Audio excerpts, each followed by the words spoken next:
Hey, it's Kristen from Caster Depot. Today I'm going to show you how to measure the grip ring stem on your replacement chair caster. Most office chairs are a 7/16 grip ring stem, but if you'd like to double check before placing your order, you're going to want to get an open-ended wrench. This one is a 7/16, and so we know that if we measure the 7/16 grip ring stem that came off of our chair and there's not a lot of play here, then you can rest assured that it's a 7/16 grip ring.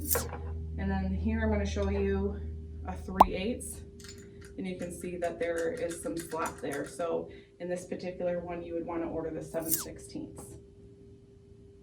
If you should have any additional questions in regards to replacement chair casters, please reach out to the experts at Caster Depot. Thank you.